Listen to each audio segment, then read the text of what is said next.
When I was getting started homeschooling, what would have helped me most to see was how a real homeschool mom did this. So today I have a homeschool mom routine and homeschool mom of 6 day in the life for you. This video is older. It's about 4 or 5 years old. I cannot remember the exact year that I filmed it. When I filmed this, I was deep in the trenches of homeschooling, a 9th grader, a middle schooler, elementary schoolers, and I had a baby. I decided to film this particular day because I knew that I would be able to because my husband was home this day to help. He had the day off of work. Had he not, I'm not sure I would have been able to film this in such great and fine detail. Filming this real time as it was happening was not easy, but as I look back 4 years later, there was no way that I could just delete this older video. I truly believe that this video will be helpful to those of you out there homeschooling multiple children, and especially those of you that also have a toddler in the mix.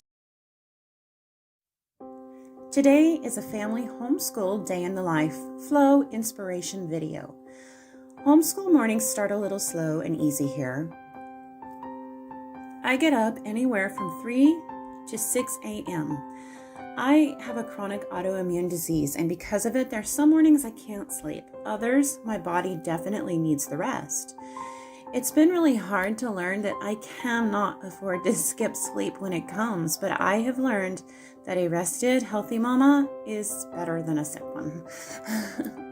My ideal morning and favorite morning starts with coffee, quiet devotions, prayers over my children, and the day ahead. In the last couple weeks, I've been landing some quiet mornings, which has been welcomed and heavenly. I have not had many of these through the last 16 years, though. Until my babies turn about 2, they don't sleep in. Always get up when I do. They've always got to have those morning cuddles and food right away. This has made morning devotions and prep rather sticky at times. I do have a post for those of you mamas out there who are struggling with getting those quiet devotions in due to little ones. I will link to it below. I have an open and go curriculum, so I don't need to do much planning, if any, each morning. I will share more about that at the end. At 7 a.m., the rest of the kids get up. We have 6. They have alarms, but recently we bought Echo Dots, and they have been unbelievably convenient. The Echo Dots have brought a whole new level of peace and ease to our home. I've programmed ours to start the day with Morning Has Broken by Cat Stevens. I love that song, and it's such a pleasant way to wake up, especially for the non-morning kids. It seems to help them get up on the right side of the bed. I give the kids about 15 minutes to wake up, and then I direct them to breakfast. Breakfast is always kept simple on homeschool mornings. Every now and then we'll have pancakes or waffles, but it's usually eggs and or just oatmeal. While the kids are eating, I like to have a little self-care routine that kind of supercharges my mama batteries. I've got to tell you all about it because of the difference that it makes. Good morning, you guys. I wanted to bring you in here on my morning time routine. I don't have any makeup on yet, but I wanted to bring you in here and talk to you while I get ready. So I wanted to share what I normally do, my normal morning time routine. And it's a routine that I wanted to share with you because this routine is seriously, it's the bomb. This routine will help you just feel so strong for the day if you're anything at all like me. So I'm going to share my morning time routine. If I get up early enough, what I will do is I will do my hair and my makeup, but there's a lot of mornings that I don't. I mean, I have Hashimoto's hypothyroidism, so some days I just really need my sleep, and it's all I can do just to get up and do the basics. So here's the basics are, I always come in, always. No matter how busy you are, you have time to wash your face in the morning. You have time and you have a right to wash your face in the morning. I mean, come on. It's just basic needs here. Wash your face in the morning, put some skincare cream on, something like that to kind of, just make you feel like you're worth it, because you are. The second thing that I like to do is, if I have time, I will put some makeup on. Today I do have time, so the second thing I like to do is put some makeup on, and if I have time, I like to do my hair. Next, here's what makes my morning time routine. A routine that gives me the strength to do all I need to do every day. I always come in here and I will do one of like 4 things. While I'm getting ready, while I'm spending this time on my outside appearance, I will do something for the inside. And I have lately been loving Teaching Self-Government by Nicolene Peck and Love and Logic. Both of those help me get ready and prepared and strengthen me for a day ahead that is going to be spent with children in a variety of ages. The next thing that I will listen to if I'm feeling like spiritually low or just really down, I will listen to, I believe it's called Lion of Judah. I will link to all these below. And then the other thing that I like to do to mix it up sometimes is I love to listen to worship music, especially first thing in the morning. So I'm only halfway done with my makeup routine. It usually takes me about maybe like 8 minutes, but I'm pretty sure the kids are not doing what they're supposed to be doing. So I'm going to drop in on them and remind them they're supposed to be eating breakfast right now, not goofing off. Alexa, drop in on the kitchen. Kids, are you eating breakfast? I don't know about you, but when I spend just a few minutes in the morning doing something for my appearance, it just gives me a boost all throughout the rest of the day. And I feel a little bit more like a person, like a person with a real job. Not that I don't have a real job. Speaking of which, that is the absolute complete purpose of this clip. So I've been listening to worship tunes this morning, and I wanted to tell you guys I'm going to create a playlist. I'm going to link to it below of my worship tunes in case any of you want to enjoy them as well. And I wanted to tell you, I find that listening to worship tunes in the morning makes a huge difference in my day. Listening to worship tunes, listening to things that get me, in a stronger mood, I feel like it makes such a difference on our day, on our homeschool day. And so I'm going to share that playlist for you below. After my routine, we hit it. We start out with morning chores and routines that take anywhere from 10 to 15 minutes. Speaking of chores, I have got to tell you really quickly about my chore routine card system. I created it a while back, but recently I updated it. This is the only chore system that's ever worked for our family with so many kids. It kind of helps automate routines and chores and has brought us a whole new level of peace and productivity. Plus, it helps the kids practice things like executive functioning skills and life skills like gratitude and self-care. I will link to it below. So after this, we start school, and we like to start by 8:30. We always start with Bible, but then we move into some of the subjects that require more focus and more strained thinking. I know that a lot of families love to do the Charlotte Mason morning basket, but our family finds that an afternoon basket works far better because for most of us, our brains work best for language arts and the bulk of math early, before noon. So my husband is off work today. Normally the bulk of the homeschool day is all on me because he does work full time, but since he's around to help out today, I knew it would lighten my load just enough that I would be able to film and share the flow of our day with you. Both my husband and I were homeschooled, and we've been home educating our children since 2010. As I mentioned, we have 6 children, including 2 ADHD kids. Be sure to check out my blog when you're done here because I have over 30 homeschool-related posts on the blog regarding everything from multi-grade homeschool tips to ADHD journeys and a few curriculum reviews. One of the posts I have on the blog is about how it's important for homeschool moms to include dads in the homeschool. So many of us homeschool moms, we inadvertently exclude them, and I think it's because we feel like we need to, especially if our hubbies work full time. But I've learned that's not always what's best for the kids or the husband, and I have learned not to feel guilty when I need to ask my husband for some help because there are so many blessings that come from asking him to take some areas. I have also learned that since there's no way my husband would be able to learn the ins and outs of homeschooling and where each child is at, that I need to keep an eye out for ways to include him. As I mentioned, the blessings that can come from a father working with his children this way, I can't even begin to outline them all. They're just so numerous. In our home, we have one son in particular that just savors and adores his father and wants more time with him. And he kind of butts heads with me in school. So In our home, I turned math over to my husband with all of the kids. Quite honestly, the kids love it as an opportunity. All of them do. They love it as an opportunity to get to spend some more one-on-one time with my husband. But the one son in particular, he is just thriving with just that small amount of time with Daddy every day doing math. And I take the rest of these subjects with him, and we don't butt heads like we did.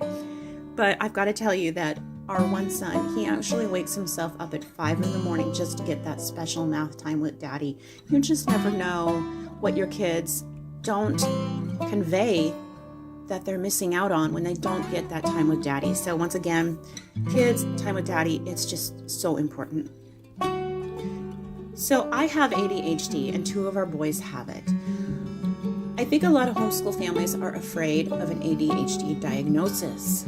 And I think part of this is because of all the misinformation out there and the lack of support for families, especially in the homeschool communities. I will share some videos below with you that help me understand it better, along with a link to a blog post sharing our story. Beyond that, I'll just say that with the diagnosis for both my boys came support and tools that made a life-changing difference for us. And it took the journey from miserable and unproductive to empowering and productive for those of us that have it. So it looks like you're learning. Stop doing that. I'm trying to focus. So am I. So I want to talk for just a moment about homeschool burnout. I find that around January or February, I always need to reevaluate our homeschool. I found that when our homeschool isn't quite in alignment with God's will, everything is harder, and it becomes easier to doubt Him.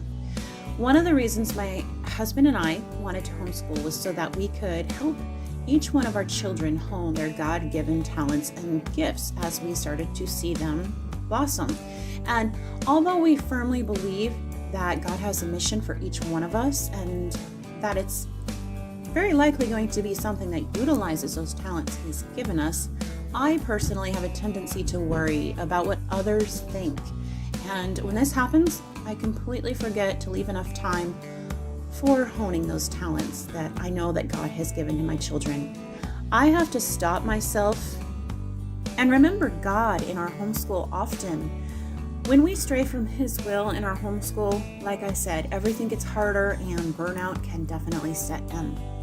Another reason for burnout, though, is when I'm trying to do too much and I say yes to too many things and too many people. So again, really evaluating and praying about what it is that God has for us to be doing and who He wants us to say yes or no to seems to help with that.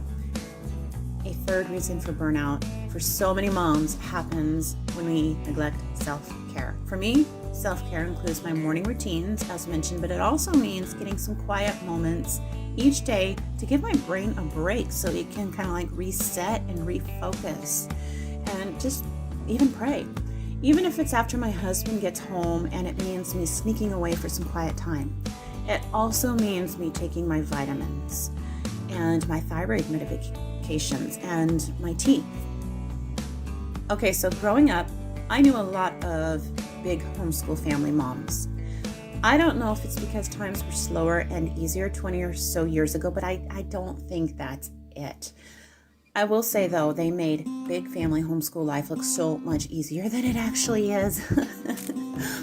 Back when I had only 3 that were all very young and I was longing for encouragement, I received word that was devastating to me.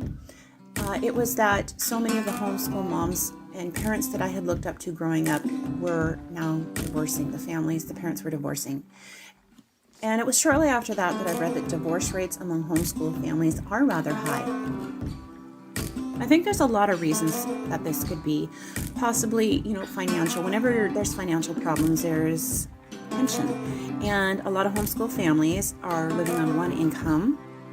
But of course, there is a whole nother host of reasons, and I'll go over a couple of those in a minute and how we like to counter them. But for now, I'm going to come clean and I'm going to say, you know what? Big family homeschool life, it's a marathon. It's hard. It's not so much that there's the homeschooling. That part isn't so bad. Homeschooling in itself is really actually pretty easy. What makes it interesting is your parenting hats are all still there too. There are still the same amount, actually more messes to clean, and you have laundry, food to plan, prepare, and since the kids are always there, there's more of all of this. It's all multiplied. Plus, the time and energy involved in being a parent is still there. Self-care, communication, prayer, and connection time is so important for me and my husband.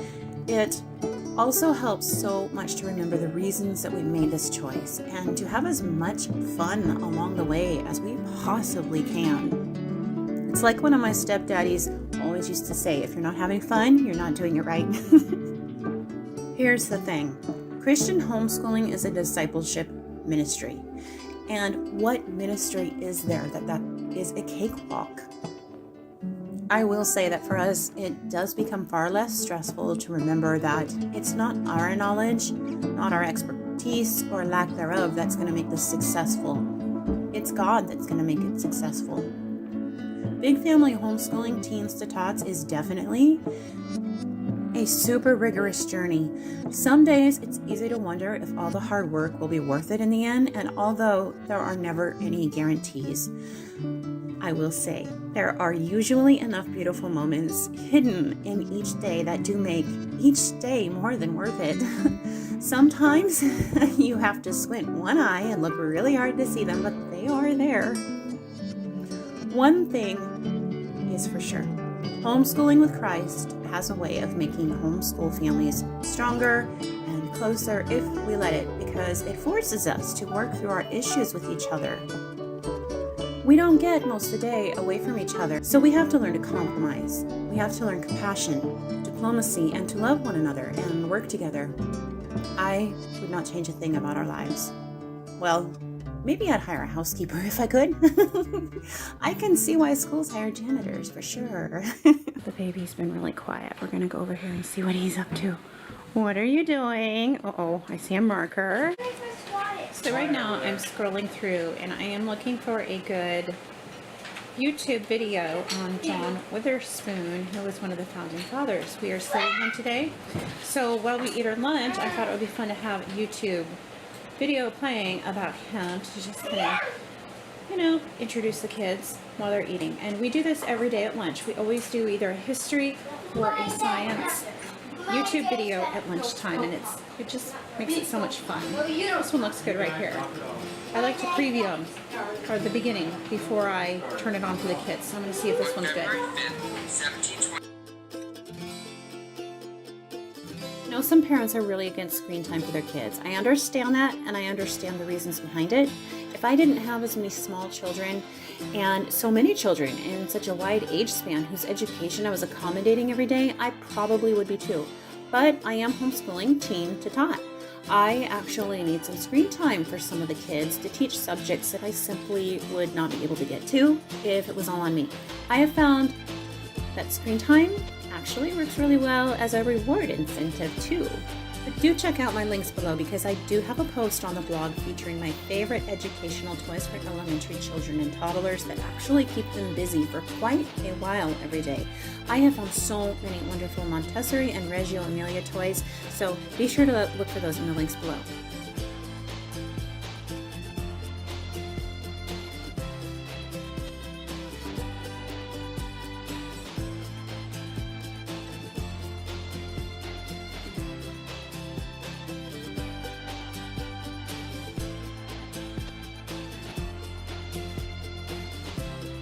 I've also got this cart here. And I've also got the coffee table where I've got more books, and obviously they very much so need to be reorganized. This is big family homeschool life though. This is how it gets. It gets like very often. Okay, it's time for our history reading today. We're going to do George Washington's War. Schedule that tells you when to do the stuff that is in my father's robe, but then you have to go to this chart for that. This one here for that. This one here is G's, so it's 5th grade. This one is J's, so it's 6th.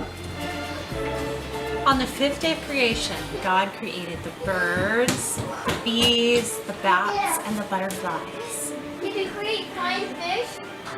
It doesn't say that. But it says on the same day he created creatures that live in the water, such as fish. Yeah! Probably means flying fish. Okay. So John Hancock's is the biggest one. You know, even today, people will say, when they want your signature, put your John Hancock on this. But I am tired. I am ready for the day to be done. I'm ready to put the books away. We'll probably, like I said, do a few more things tonight just to make the rest of the work for the week ahead a little bit lighter. Okay, so I mentioned that the right curriculum can make all the difference too. When it comes to homeschool, we went through a time that was very dismal. I was using a curriculum that wasn't working for us. We were dealing with undiagnosed ADHD in our oldest, and I was very unsupported and alone. Eventually, I found a Charlotte Mason-based curriculum, and it helped so much. I've shared the story. It's a special story to me because it was one where God really answered my prayers and it was very obvious. And I have shared that in my videos here. I will link to my unsponsored reviews of the curriculum below. But because of our experience, I truly believe that anybody with a desire to homeschool can if they have the right curriculum that works for their family and lifestyle. The thing I love most about the curriculum we use, beyond the fact that it's Charlotte Mason based, is that it maximizes learning. It combines grades so that we can do group learning. It works great for kids with or without learning challenges, and all the planning, get this, all the planning is done for me. It's very rich in learning, plus multi-grade family and mama friendly. Our homeschool is probably about 80% Charlotte Mason based and 20% eclectic. Hey, if you've enjoyed this video, please don't forget to subscribe and hit the bell for notifications so you won't miss new videos as I upload them. Thank you for watching. Have a beautiful day.